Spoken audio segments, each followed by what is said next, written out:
The most underwhelming invasion.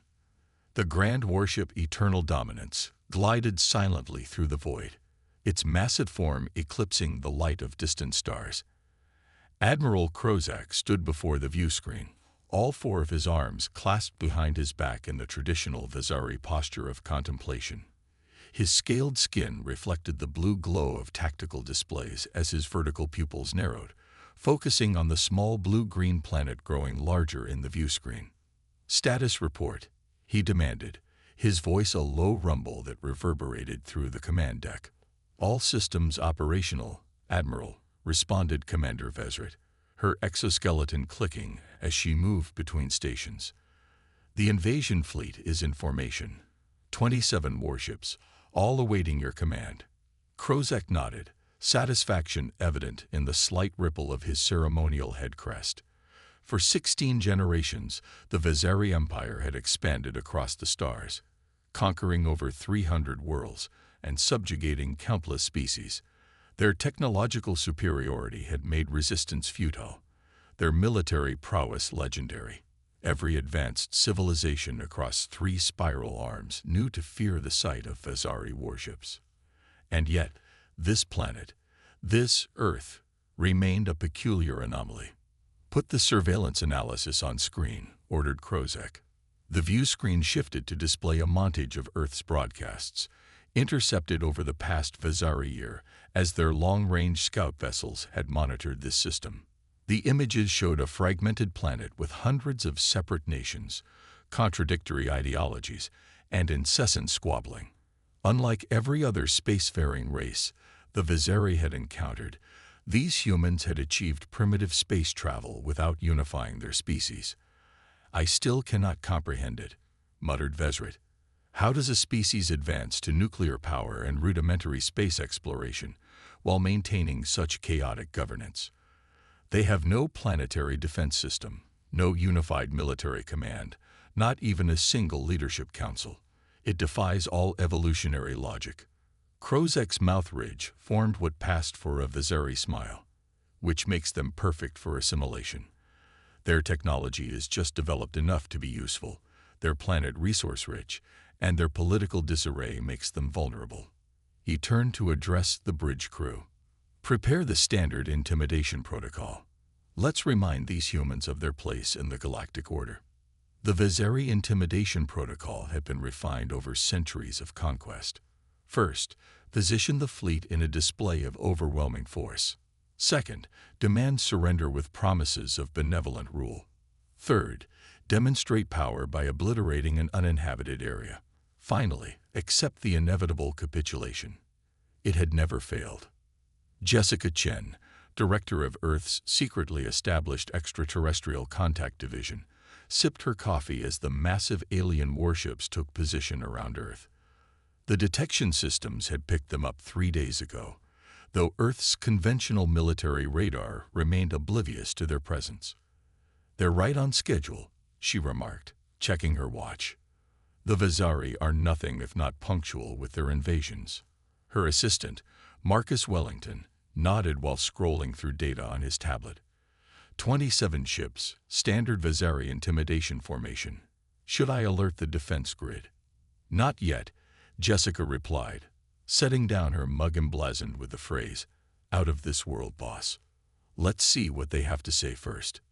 Protocol suggests they'll try to contact the planetary leadership soon. Patch it through to the fake UN office when they do. Inside a studio designed to look like an impressive United Nations chamber, actors posing as world leaders waited in position. Earth had learned of the Vizari Empire's expansion patterns decades ago, through covered observation stations established throughout the galaxy. Humanity had prepared extensively for this day, though not in ways the Vizari might expect. When the transmission came, it was exactly as predicted.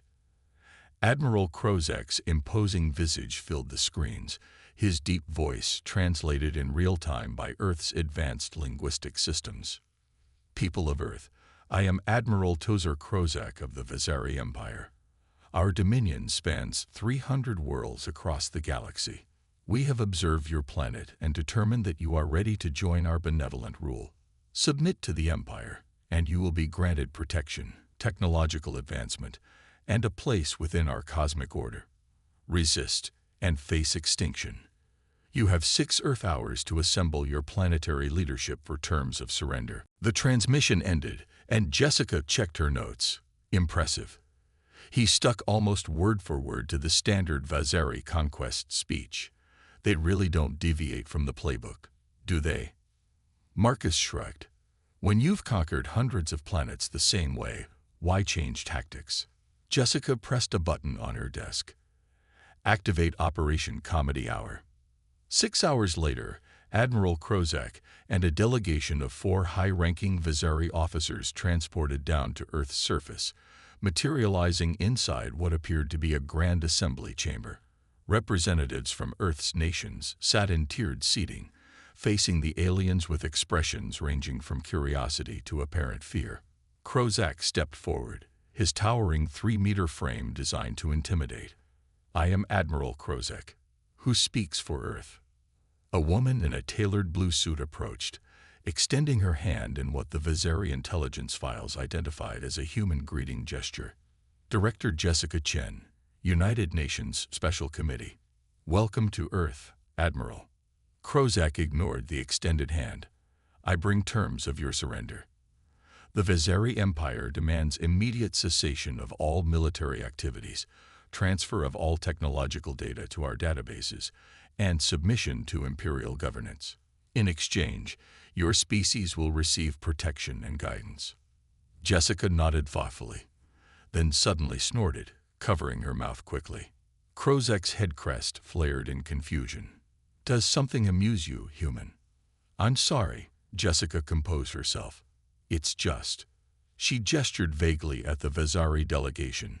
Those uniforms. They look exactly like the costumes from Space Cadets, this children's show we have. The resemblance is uncanny. One of the human delegates pulled out a communication device, tapped a few times, and passed it around. Several humans began to chuckle. Krozak's secondary heart began pumping additional blood to his brain crest, a biological response to stress. This was not how first-contact intimidation scenarios typically unfolded. Our imperial uniforms have struck fear into countless civilizations, he growled. You would be wise to show respect. Of course, Jessica nodded, her expression serious again. Please continue with your terms. Krozak outlined the details of Earth's integration into the Empire, resource quotas, governance structures, military service requirements. Throughout his speech, he noticed humans in the chamber using their devices, occasionally suppressing laughter. Some appeared to be taking selfies with the Vazari delegation in the background. Perhaps, Krozak said, voice dangerous and low, you fail to comprehend your situation. The Vazari Empire has never been denied. Those who resist face extinction. Jessica Chen's expression changed, becoming sympathetic. Admiral, I think there's been a miscommunication. We're not trying to be disrespectful. It's just that, well, this whole situation feels very familiar to us. Familiar? Krozak's head tilted in confusion. You have had prior contact with advanced civilizations. Not exactly, Jessica replied. But we've imagined this scenario thousands of times in our entertainment. Movies, books, games. The intimidating alien armada demanding surrender is practically a cultural trope for us. She gestured to her colleagues. Half the people in this room grew up playing Alien Invader Defense Force as kids. Krozak's translator must be malfunctioning. These humans were treating a planetary invasion as though it were entertainment. Perhaps a demonstration of our power would clarify your circumstances, he said coldly. Commander Vezrit, target the uninhabited region designated Alpha 3. Fire pulse cannon. From orbit, one of the Vazari destroyers fired a brilliant beam of energy toward Earth's Arctic region. Theoretically, it would vaporize several square kilometers of ice, creating a spectacular display of power without harming human populations. The energy beam never reached its target. Instead, it dispersed in the upper atmosphere, spreading into a dazzling aurora of colors that rippled across the northern sky. Krozek's mouth gaped open, a significant breach of Vazari military protocol. What happened? Jessica Chen glanced at her watch. Oh, that was pretty. We call that the atmospheric energy dissipation field. It's been operational for about 30 years now. Anything above a certain energy threshold gets converted into harmless light.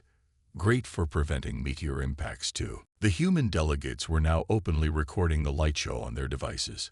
One called out, "This is going viral on Holotalk," generating laughter throughout the chamber. Krozek struggled to process this development. A pre-interstellar civilization should not possess technology capable of neutralizing Vazari weaponry.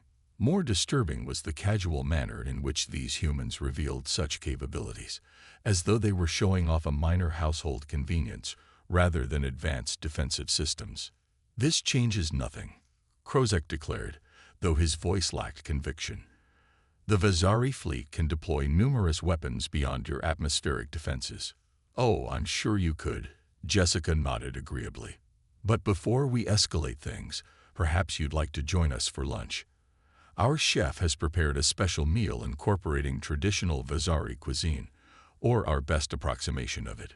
"You know of Vazari cuisine?" Krozek asked, increasingly disoriented by the conversation. "We've done our homework," Jessica smiled. "We've been expecting visitors for some time." As if on cue, servers entered the chamber carrying trays of food, including dishes with distinct similarities to Vazari ceremonial meals. Krozek's compound stomach churned with unease. Something was very wrong with this scenario. These humans were neither cowering in fear nor mobilizing for desperate resistance, the only two reactions the Vazari had ever encountered in their long history of conquest. Instead, humans seemed to be treating the invasion as though it were some kind of diplomatic mixer, or worse, a form of entertainment. "Admiral," Jessica said, her voice now serious, as she led him toward a private meeting room, "perhaps we should speak more candidly. There are some things about humanity you should understand before you make any irreversible decisions." Krozek followed, his mind racing. In 16 generations of Vazari expansion, no species had ever responded to invasion with hospitality and humor. For the first time in his distinguished military career, Admiral Tozar Krozek, conqueror of 27 worlds, felt something unfamiliar creeping through his exoskeletal frame. It felt disturbingly like uncertainty. The meme war. Admiral Krozek paced the command deck of the Eternal Dominance, his claws clicking against the metallic floor in an agitated rhythm. The initial diplomatic meeting had gone disastrously off script, and the subsequent 12 hours had only deepened his bewilderment. "Report," he barked at his intelligence officer. Lieutenant Drazik's neck frill quivered with anxiety. "Admiral, the humans are. They're broadcasting about us." "Expected. They warned their populations about our power." "Not exactly, sir." Drazik's discomfort was evident as he projected a series of human media onto the main view screen. "They're creating what they call memes about the invasion." The view screen filled with images that made Krozek's secondary heart stutter. One showed a modified image of himself with exaggerated features and the text, "Communies to QonQE or Earth /GETs ANVITE to Brunch." Another displayed a Vazari warship with animated sunglasses superimposed on it, accompanied by primitive music, and the caption, "The invasion is light Thayam." "What is the meaning of this?" Krozek demanded. "It appears to be their form of humor, Admiral," Drazik explained. "They're treating our invasion as entertainment." Commander Vezrit approached, her normally confident posture undermined by visible confusion. "Admiral, we're also detecting unusual activity on the planet's surface. The humans aren't evacuating population centers or mobilizing military forces. Instead, there are reports of invasion parties." "Invasion parties," Krozek repeated. "Gatherings where humans dress in costumes resembling our uniforms and consume intoxicants," Vezrit clarified. Some are even selling merchandise with our fleet's image. Krozek's patience evaporated like water on his homeworld's triple sun beaches. Enough. Prepare for Stage 2 assault. Deploy ground forces at the coordinates of their largest military installations. We will show these humans the true meaning of Vezari might. Jessica Chen watched the dropships descend through Earth's atmosphere on multiple monitors in the Real Extraterrestrial Contact Division headquarters, buried 2 kilometers beneath the Wyoming wilderness. Unlike the fake UN chamber, this facility hummed with actual advanced technology, much of it beyond even Vezari understanding. They've opted for the standard fear campaign, she noted to her team. Right on schedule. Marcus Wellington nodded, distributing earpieces to the assembled specialists. Operation Casual Dismissal is live. Response teams are in position at all 23 landing sites. On screens around the room, Vezari troops in full battle armor stormed out of their ships, weapons raised, expecting resistance or panic. Instead, they were greeted by small gatherings of humans holding signs with messages like, "Well, see you and me visitors," and "Take me to your leader." Fort Coefetti. At a military base in Texas, a young lieutenant approached the Vezari squadron leader while filming on his phone. "Dude, your armor is sick. Can I get a selfie for my future gram?" In Central Park, New York, a street vendor had hastily painted Alien Disc-UNT on his hot dog cart and was offering free sauerkraut to bewildered Vezari soldiers.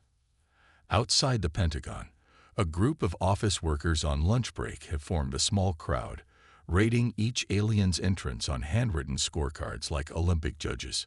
Subject Z7, Landing Zone Pentagon, seems particularly agitated, noted a behavioral analyst. Recommend deploying Psychological Response Team Alpha. Jessica nodded, and within minutes, a group of professional comedians hired by the government approached the Vezari troops outside the Pentagon, microphones in hand, performing an impromptu roast of the invasion. "You guys traveled 16 light years for this. I've seen more intimidating invasions at my mother-in-law's Thanksgiving dinner." The Vezari commander fired his plasma rifle into the air, expecting screams. Instead, he received applause, as though he performed an impressive trick. Aboard the Eternal Dominance, Admiral Krozek watched the ground assault deteriorate into farce with mounting horror. Reports flooded in from increasingly demoralized troops. Humans offering us Wi-Fi passwords instead of surrendering military codes. Local inhabitants asking for Instagram handles and suggesting collaboration content. 3 separate humans have tried to sell us real estate on the planet, claiming fantastic galactic market growth potential.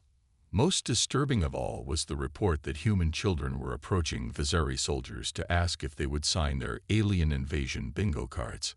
Krozek slammed his fist onto the command console. This is unprecedented.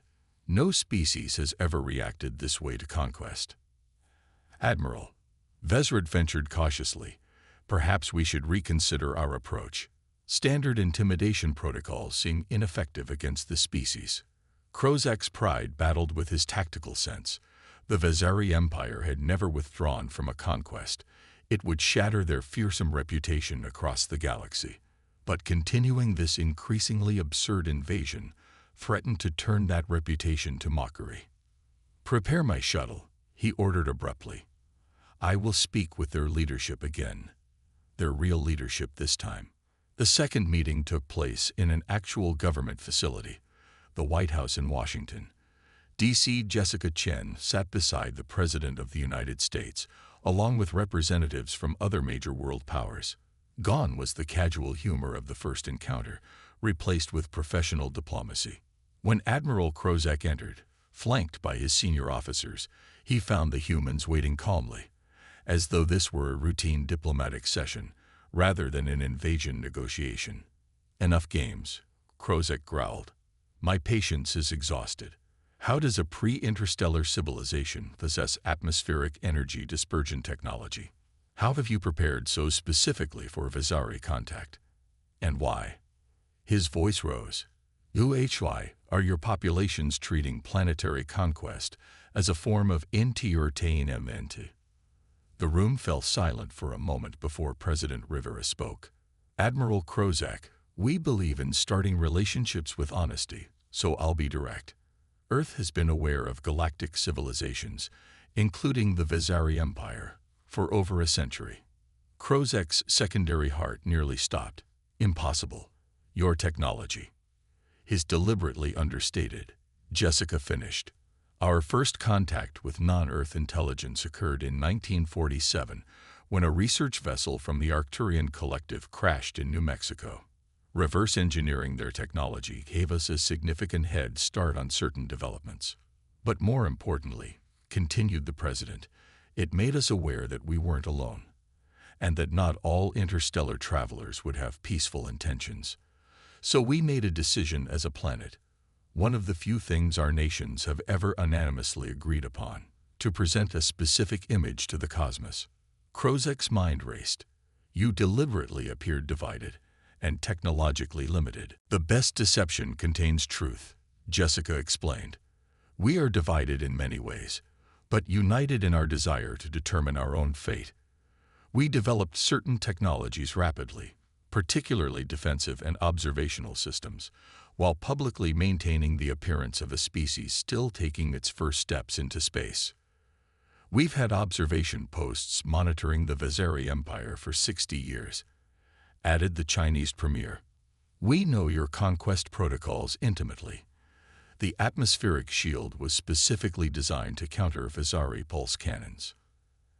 As for the humor, the British Prime Minister interjected. That was a psychological countermeasure. Your empire relies on fear and intimidation, tactics that lose power when met with laughter instead of terror. Difficult to maintain an intimidating presence when you're featured in memes and TikTok dances, isn't it? Krozak struggled to process this revelation. If humans had been observing the empire for decades, what else might they know? What other defenses might they have developed specifically to counter Vizari weapons? Your ships remain in orbit, he said, attempting to regain control of the conversation. We still possess the power to cause significant damage to your civilization. Jessica Chen smiled politely. Admiral, would you like to see what happens if you try? She nodded to an aide, who activated a holographic display in the center of the room. It showed a three-dimensional map of Earth's orbit, with the Vizari fleet clearly marked. Surrounding each Vizari vessel, previously invisible but now highlighted in blue, were dozens of small objects. These are what we call NESTs, neutralizing energy symmetry transmitters, Jessica explained. Each is calibrated specifically to the energy signature of Vizari weapon systems. Should any of your ships attempt to fire upon Earth, the energy would be captured, amplified, and redirected back to its source. You're bluffing, Krozak said, but without conviction. Perhaps, President Rivera replied. But ask yourself, given what you've seen of our preparation so far, is that a risk you're willing to take? The room fell silent as Krozak contemplated his options. The Vizari Empire had conquered hundreds of worlds through fear and superior firepower. Never had they encountered a species that had so thoroughly prepared for their specific tactics, and worse, one that responded to intimidation with humor and hospitality. What do you want? He finally asked. The same thing all sentient beings want, Admiral, replied the president. The freedom to determine our own destiny. We propose a treaty. Earth will not interfere with Vizari interests elsewhere in the galaxy, and in return, the Vizari Empire acknowledges Earth's independence and agrees to peaceful relations. Such an agreement would be unprecedented, Krozak muttered. Precisely why it should appeal to a leader of your stature, the Japanese representative suggested. The admiral who pioneered a new approach to interspecies relations rather than following the same conquest protocol established generations ago. Krozak recognized the manipulation attempt, but found the logic compelling nonetheless. Return to the empire in defeat, or return as the architect of an innovative diplomatic solution. The latter preserved far more dignity. I will need to consult with Imperial Command, he said finally. Of course, Jessica nodded. In the meantime, we've prepared accommodations for you and your officers. There's also a public event this evening. New York has organized a Welcome to Earth concert. Your presence would be viewed as a gesture of goodwill. A concert. Several prominent human musicians performing songs inspired by space and cosmic harmony, Jessica explained. We would be honored if you attended. Krozak looked at his officers, who appeared as bewildered as he felt. Very well. 3 days later, Admiral Tozar Krozak stood before the Imperial Command via quantum communication, explaining the Treaty of Earth, the first non-conquest agreement in Vezeri history. To his surprise, after initial resistance, the Imperial Overlord saw the strategic benefits of the arrangement. Earth would be classified as a sovereign ally rather than a conquered world, establishing a precedent that could be useful in dealing with other unusually advanced civilizations. What Krozak did not mention in his official report was how the Vezeri delegation had been received at the Welcome to Earth concert. The thunderous applause, the curious but friendly humans requesting photos, the unexpected sensation of being celebrated rather than feared. He especially omitted how Commander Vezret had been caught on camera swaying to Earth music, an image that had become one of the most shared memes across human communication networks. As the Vezeri fleet prepared to depart Earth orbit, Krozak received one final transmission from Jessica Chen. Admiral, we've established a cultural exchange program and would welcome Vezeri participants. Should you wish to return under more pleasant circumstances, you would be received as an honored guest. Krozak considered the invitation. In 16 generations, no Vezeri had ever visited a world except to conquer or govern it. The concept of exploration for mutual learning was alien to imperial doctrine. And yet, I may accept that invitation personally in the future, Director Chen, he replied. The Empire might benefit from understanding how your species manages to maintain such individuality without descending into chaos. We call it diversity, Admiral. Jessica smiled. It's our greatest strength. Safe travels. As the eternal dominance accelerated away from Earth, Krozak stood at the view screen, watching the blue-green planet recede. For the first time in his career, he returned from an encounter with neither new subjects to rule nor enemies to fear, but with something far rarer in the expanse of space: questions about his own civilization's path. In the ship's database, carefully saved in his personal files, was a collection of the human memes featuring himself and his fleet. He would never admit it to anyone, but several had made him experience an unfamiliar facial spasm that his medical scan had identified as the Vezeri equivalent of laughter. Perhaps, he thought, there was more than one way to leave a mark on the galaxy. The story of the Vezeri invasion spread rapidly throughout known space, transmitted by merchants, diplomats, and eventually by the Vezeri themselves. Other expansionist empires, hearing how humans had responded to threatened conquest with memes and invitation cards, approached Earth with caution. Within a decade, pulling an Earth became galactic slang for diffusing a tense situation with unexpected humor. And across the stars, countless civilizations under imperial threat began to wonder if perhaps weapons weren't the only way to maintain independence. Fear, it seemed, lost much of its power when met with laughter. And on Earth, the annual Alien Appreciation Day became a global celebration, commemorating not a battle won through force, but a peace achieved through humanity's most powerful weapon: its ability to find humor in even the darkest situations. The holiday's most popular tradition, creating that year's best meme featuring Admiral Krozak, who, though he would never publicly acknowledge it, had a staff member collect and forward them all to his personal account.